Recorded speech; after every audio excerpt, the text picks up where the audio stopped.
Okay, this one might not be the first Sony Walkman that was sold, but this is the third model. It's called a WM1, which is kind of confusing, but it actually was released between the Walkman 2 and the Walkman 3.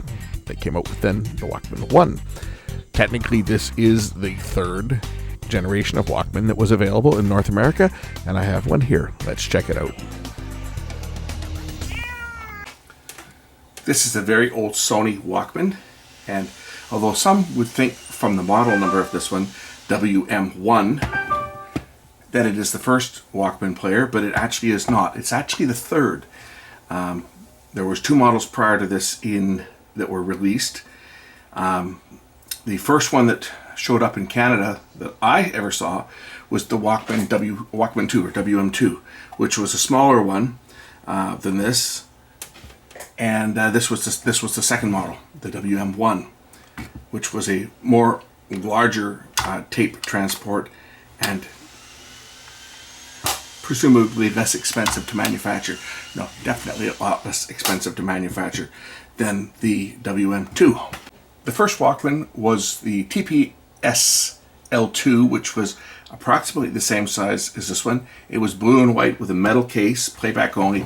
Had a talk-over button on here because it had a microphone in it, because it was basically a playback-only version of a dictating machine of its day, and of course stereo. But it was a larger form factor like this. I don't have one. I think I've only seen one of them. I saw one years and years and years ago. I don't even know if the TPS-L2 was available in Canada. It may have only been available in the United States and Japan, because the first one I remember seeing when I worked for Sony was the Walkman 2. The TPS-L2 was 1979, around July, beginning of July 79 is when it went on sale. I think it was July 1st actually, in Japan. And the Walkman 2 followed, I think it was 1980. I'll have to check my notes on that one. What is interesting, if you do a little bit of research on the history, is that the Walkman never actually debuted in North America as a Walkman. It was called the Soundabout and the Stowaway in the UK, because they hadn't come up with a name, but Sony eventually decided on Walkman. And it was a play-only version of the Sony Pressman, which was a mono cassette recorder, and so they modified it to a stereo playback device, and released it. And I was looking here to see. So the TPS-L2 was introduced in the U.S. in June of 1980. So the next year was when the first TPS-L2 Walkman was released. So this is the history of the Walkman, SonyVintage.com, history of the cassette Walkman, 1979 to 2003. So TPS-L2, July 1st, 79, that was in Japan only. 1981, February 1st, 1981, was the second Walkman, which was the WM2. Now they're showing the next Walkman, which was the WM3. 1981 521 Deluxe Walkman with better sound and performance, but nowhere do they list the Walkman WM1. Right, then we go on to the WM3EX, right, and then 1982 brings us the Walkman D6, which was a professional quality recorder in a pocket size unit, followed by the R2, which was the first recording Walkman with a 1-point stereo microphone. The Walkman F2 then followed, which was the smallest radio cassette recorder at the time, followed by the Walkman DD, which was the disk drive unit, and then the Walkman 7, which had the first auto-reverse mechanism. 1983 brings us the Walkman F5, the Walkman 20. I think that's probably an American model, because in Canada we had the Walkman 10, which was the equivalent. So I have a sneaking suspicion that the Walkman 1 was the Canadian version of the Walkman 3, but they called it the Walkman 1 in Canada. But I think that's the same unit. I can't find any reference to it here, right? As we scroll through here, these are the different models that have been released over the years, going all the way up through the Walkman F101, the Walkman D3 Professional series with manual level control. Walkman D3, that would be this one here. I have one. This is the Walkman D3. 3, I think. I'm pretty sure this is a Walkman D3. And I've been telling myself it's a Walkman D3 all these years. It better be. Yes, Walkman D3. And the one that I have, as you can see, is probably in about as close to mint shape as you're ever going to find. It's got a little scuff here on the paint. But this is mine. And as I say, I did a video on this years ago. But this one here is it is a very good example of almost pristine Walkman. Maybe we'll visit this one again at a future date, because this video today is not about the D3, which was from 1985. This one's about the Walkman WM1, which is to say does not show in the list of Walkmans available. So this list is actually incomplete because it does not show the Walkman 1 at all throughout the history of the Walkman. But we know it's an early one that they had. It followed the Walkman 2. And again, the the Walkman 3 is a different model because it has this talk over button on the top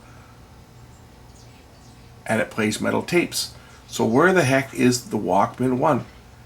Right, it says Walkman 3 was the newest number for the... Oh, so the Walkman 3 was the new replacement number for the TP-SL2. Right? And, okay, here we go. It was fitted nicely in the range within the Walkman 1 and or WM2 and WM1. So WM1 came out before the WM3. Looks like.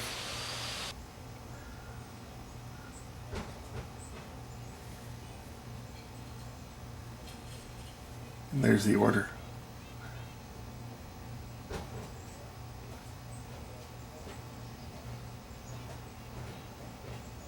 That was just a little bit of a history lesson on these devices. Now it's time for the meat and potatoes, as they say. We're going to get this one to run. I know we want run in its current state because, as you can see, some batteries corroded in here. So we're going to open this thing up first of all and then do an inspection on it and see if I can clean those terminals up so that it'll actually get power to the unit, because sitting as it is now, it's not going to get any power. That corrosion is going to act as a perfect insulator and prevent any power flowing from the batteries. Plus, I want to make sure that there's no other damage inside that needs to be addressed. This thing's been sitting for a very, very, very long time, and as far as I know, when it was put away, it did work. And no, I didn't leave the batteries in it. Well, the batteries, I believe the corrosion was on there when I got it. So let's pop the top off this thing.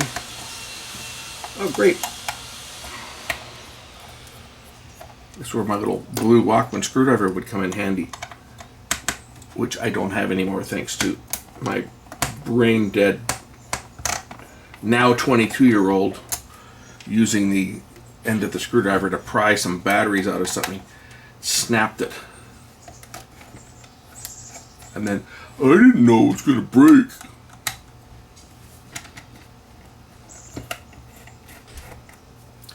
I don't see her offering to replace it.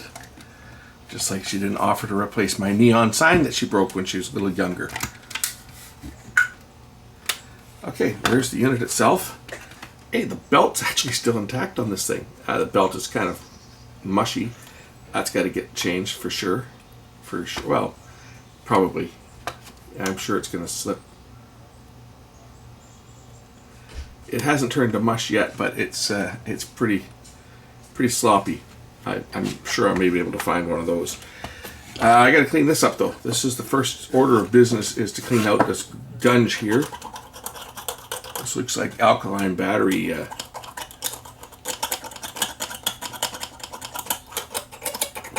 So we're going to scrape the contacts and clean them up. I'll do that off camera so that I can just get this stuff out of the shop here, because I'm sure having this corrosive stuff around here is probably not good. So I'm going to take this out and clean this up. Be right back. Okay, I've got the contacts a little bit cleaner than they were. That should be, I think, probably good enough to make an electrical contact here, we'll just put the battery cover on this thing, put the back on it, and actually see if this thing powers up. I've got some rechargeable batteries here. Should have 4 of them here somewhere. I have 4 of them here. I just used them. As you can see, it has a label to show which way the batteries go in. So this battery goes in down like that, followed by one that goes up the other way. And then the ones on the other side also go in positive up and positive down. That's the sequence because it runs on 6 volts. So that puts all the batteries in series with each other, and when you put the bottom on it, it should complete the circuit. And we should have power, but we don't have power. Now it could very well be that those contacts just are not good enough. There's still some corrosion on here that's preventing connectivity. So we'll take it apart and we'll power this thing up just with a power supply, just for testing purposes.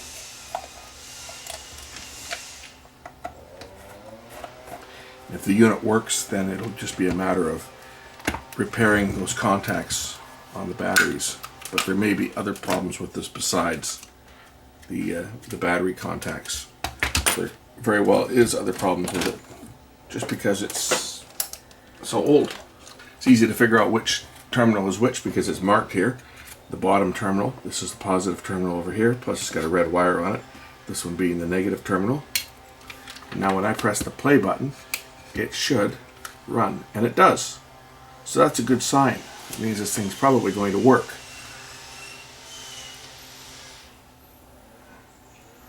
That belt is not in very good shape, but it looks like it's going to turn. And okay, maybe it was running. Maybe it was running with batteries because neither of the tape spools, there's any movement on the tape spools here. So I was looking at the play idler not turning, but the capstan actually is. So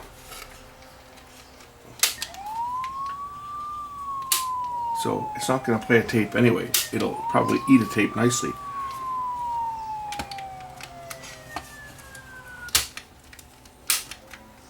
And it looks like this idler here is not moving.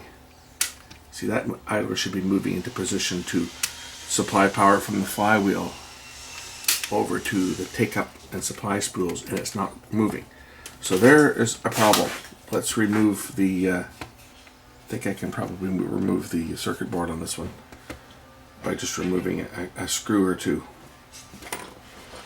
Sony was always very good at marking the locations of the screws too with arrows. It looks like there's just one screw that has to come out on this. As you can see, it's a very, very simple circuit.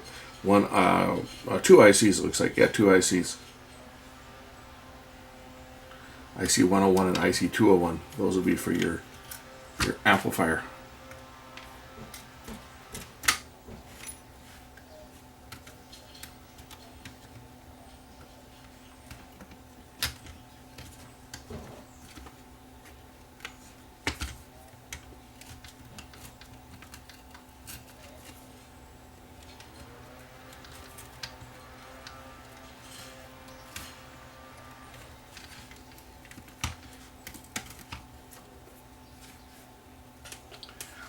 And if you want to know the history of the Sony Walkman, there's an interesting read on it, which will tell you the history. I'm going to take this front off, but I need to use there was actually a special screwdriver for this that actually had a pin on it. It was a flat blade with a pin, but fortunately we can just use a regular small slotted screwdriver to remove the front on this unit.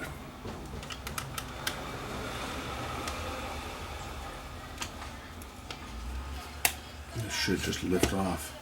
Oh, I gotta take the volume control off first as well. And there was another special tool for that fit in there so that you didn't damage it, but we can do it with a pair of snips into the 2 little holes and just turn it.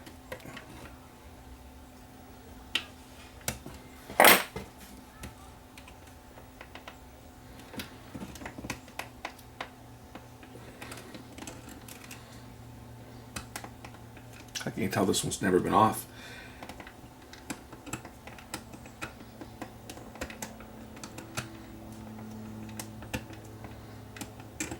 When I take this off, I should be able to remove this front plastic piece here to reveal the mechanism. So that screw comes out. The knob will lift off now. And with that, this whole front piece should lift off.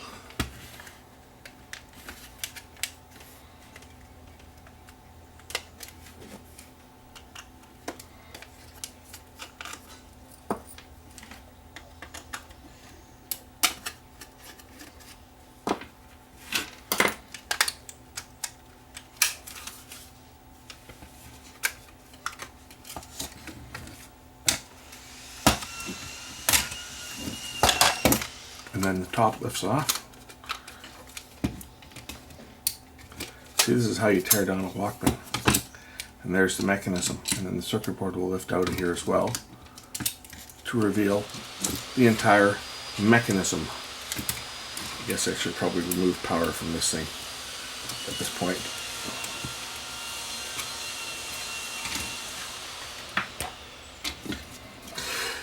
So there's the mechanism. Remove that bit of tape there. Now we can see the entire unit and see where the problem is, why it's not engaging the take-up or supply spool. They're gear driven from the top.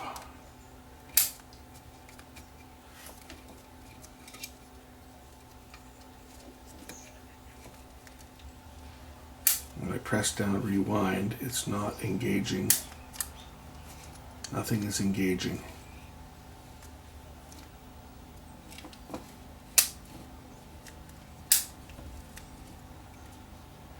As you can see.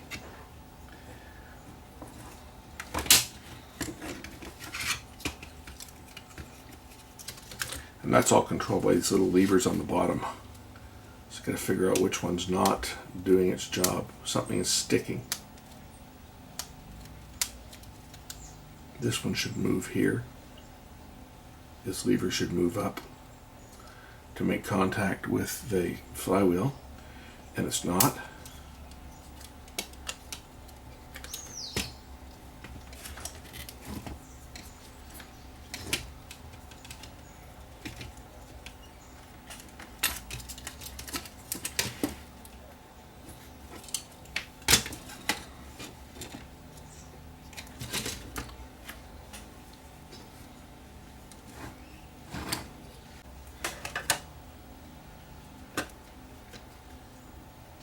Just checking the operation of the levers. I'm thinking that that little lever in the middle there, the little yellow colored one, is probably the one that's at fault. The small lever. That lever. But we got to take it all apart to verify that.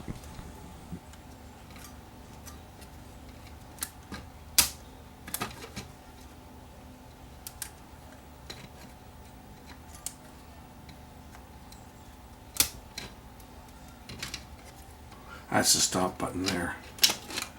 Right when you press stop, it presses in on this.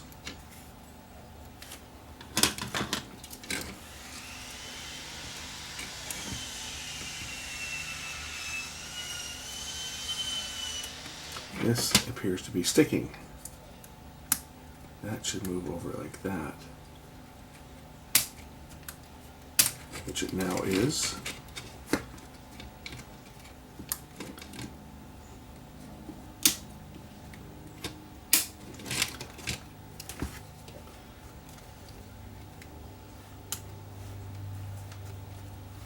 That one might make the play idler work. We'll just put power back onto this thing again.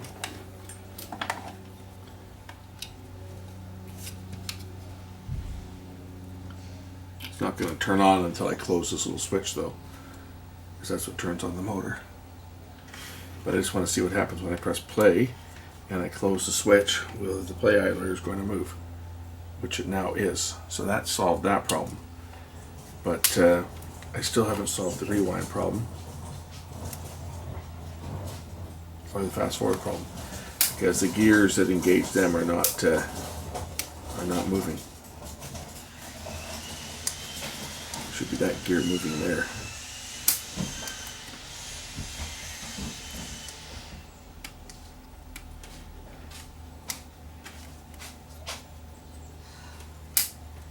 So this is the lever that moves for fast forward. When you press fast forward and rewind, you can see the spring is being tensioned here, but this lever is not moving. This lever here should be moving like that. Same as when this one is put on over here. That lever should move like that. If I turn on the power and I move that lever, you'll see now that it spins. And when I do that, does it indeed spin the reels? It does. Yeah, it does spin the reel. So that's not moving over. I don't know if there's something broken in here. I'll have to investigate. But something is preventing this from moving over, and it might be a broken lever. Which, if it is, we're kind of hooped. I have a feeling that this little lever is probably broken. Let's just remove this one. Hey, good job, Sony. You trapped the belt.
See, when the spring presses down, it would tip this up like this, and when the spring went down on the other side, it would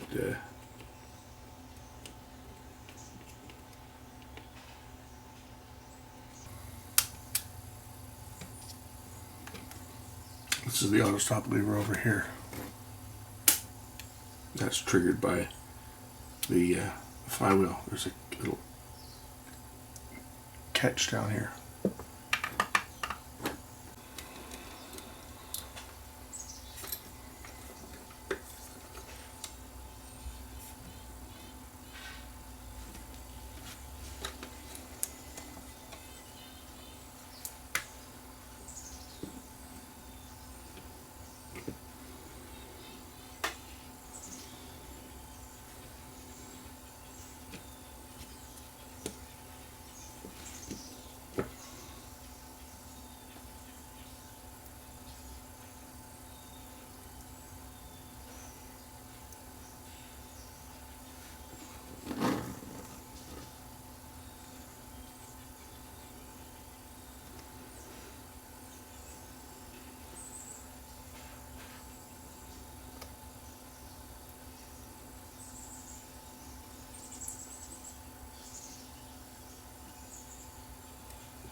See, if this pulls us down,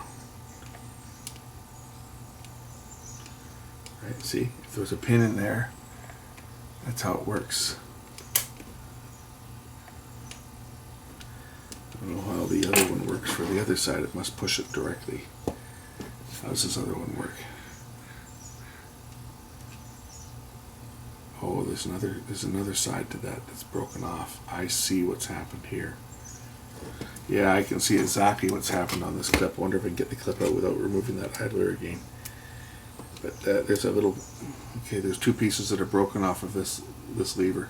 actually one full piece. If you look on here, you'll see that there's a piece of plastic that used to go from here around over to here, and there was a pin through there, and the plastic piece that protruded down there picked up the fast forward lever when the fast forward lever was pressed. Right, that would press directly on this piece here and push it into place.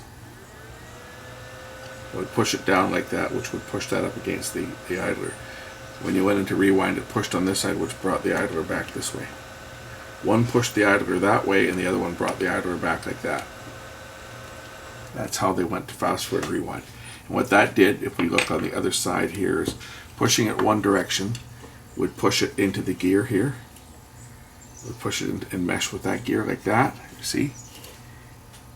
And pushing it the other direction would push it in place with the other side to drive that. That's how that worked. So the reason this is not going to fast forward and rewind is because this little plastic piece has broken. There's a chunk that's missing out of it that went from here around over to here, and there was a little pin, I'm sure a little metal pin or something that went down through here, or it may have even just been a piece of plastic. It probably was a piece of protruding plastic actually that just came along across here so that it would get picked up with that spring. That's what the problem is. So I make this thing play, but it's not going to fast forward and rewind, and the chances of finding a part to make this thing work at the age that this thing is, I'm going to say is impossible. I'm not even going to say slim to none. I'm going to say the part that's required to make this thing work, it's just not going to happen. Unless someone can 3D print a part. That's what someone's going to suggest. Someone's going to suggest, why don't you 3D print? Because I don't have a 3D printer. That's one. It's probably the most important reason. I don't have a 3D printer. I don't have 3D CAD software. I have no idea how to use 3D CAD software. I don't have a sample of the original to scan, and I don't have a CAD file for it. So the chances of getting one, unless someone's actually got the part already designed and made, are, that's the chances, 0. So back together this thing is going to go. It's not worth anything in and on. Well, I guess it is working worth something to some collector who wants to just collect it as a static piece, but to me it's not really worth a heck of a lot to keep it. No, I'm not changing the belt on it either, because it's broken. And the reason that belt was trapped like it was because of the way it goes around the pulley. It has to go around the way they had it. So to change the belt, you actually have to take out the screw.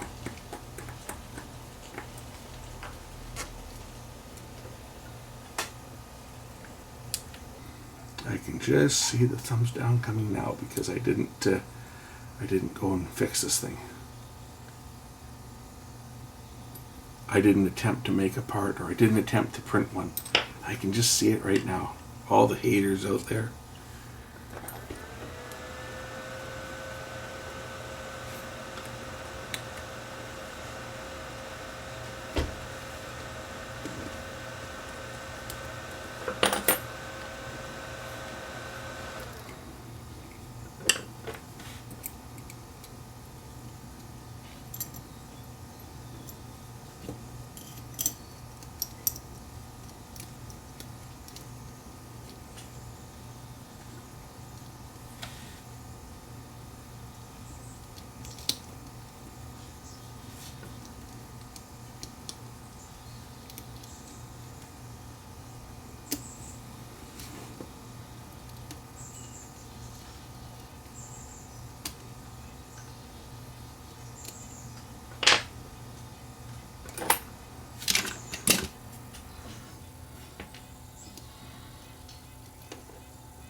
See, originally they had a special screwdriver for this that was keyed. It had a pin in the middle so that you didn't slip.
Okay.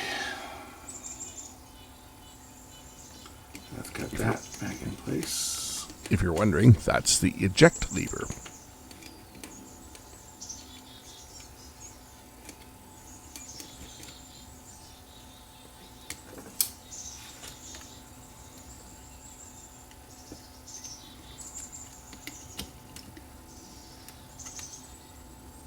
As you can see, even back at this early time, these things were full plastic.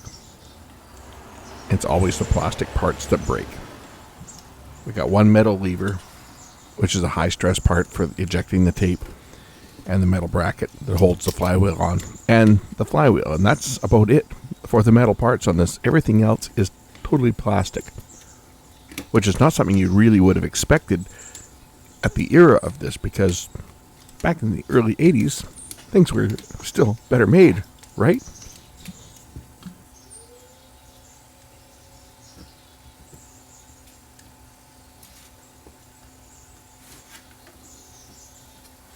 I don't know whether you guys saw that or not, because the camera had moved on me. The problem with this camera is it moves on its own. The mount slips, and the camera, because of the weight of the camera, it actually tilts itself. Plus, I'm moving lights around, but circuit board's mounted back in place. Had to just make sure that the little leaf switch here gets closed when you put it into different modes. So now if I connect power, it should go into play, and the motor should run in all the modes, but it's not going to do anything for fast forward and rewind because of that broken lever. But we'll see if it goes into play. And it does. It goes into play. But of course, rewind not going to do anything, and fast forward is not going to do anything because of that broken little plastic lever that I showed you. But just for inquiring minds, we're going to hook this thing up and see whether it plays any music before I put it together. Okay, I've got a tape, an old tape with something recorded on it. I think it's probably Music Bakery content. We'll plug it in. We'll see if we get any playback.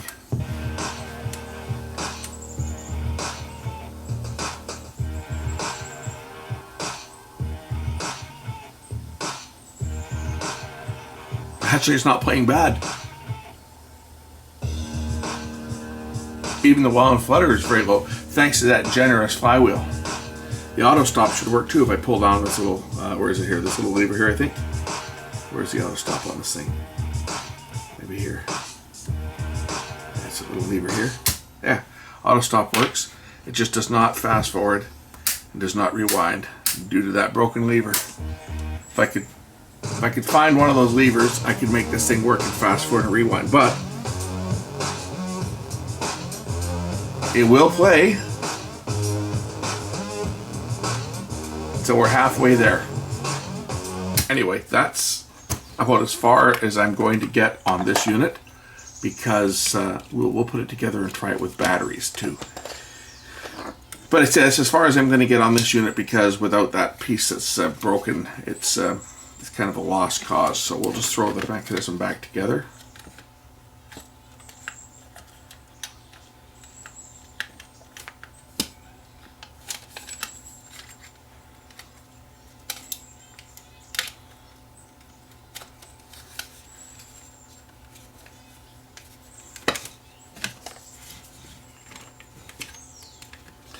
Pop the controls back on the front.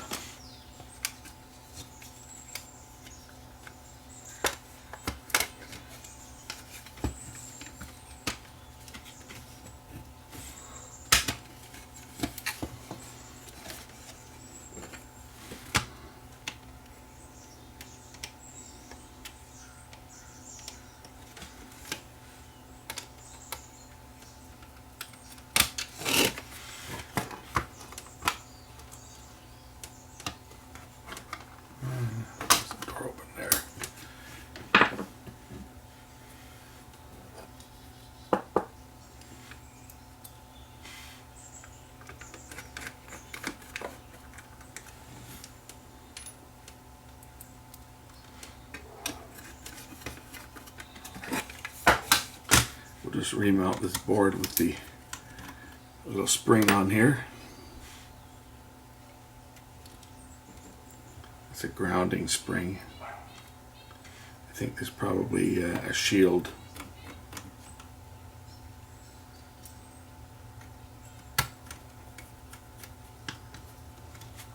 On the inside cover, which there is.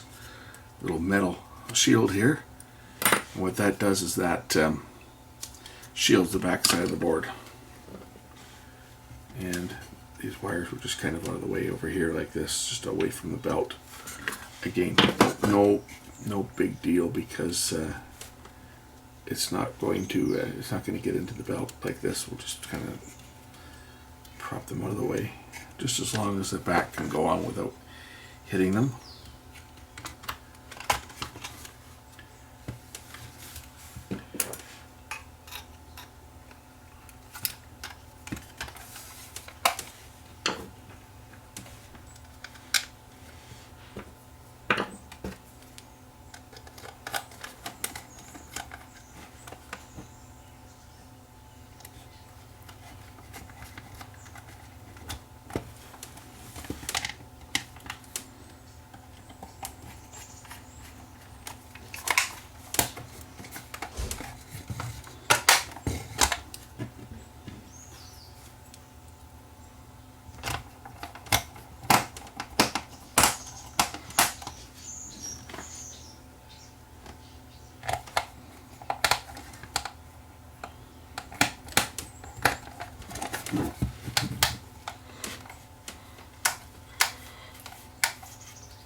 And just for one last test, we'll throw some batteries in this thing and just see what happens.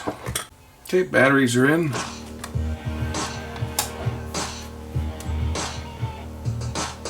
It is working as a cassette player with no fast forward and rewind, no cue and review, and that's all it's ever going to be. Anyway, I hope you guys enjoyed this look at this vintage, very old Walkman. Only the third model of Walkman that was ever available, and it still sort of works after all these years. WM1, very old, very vintage, and it's actually in very good shape, and I might just turn around and sell this thing to a collector, because cosmetically I would say that this is probably about an 8. I mean, really, it is in, considering the age of this thing, it is actually in fairly good condition. Anyway, thanks for watching. We'll catch you in the next one real soon. Bye for now.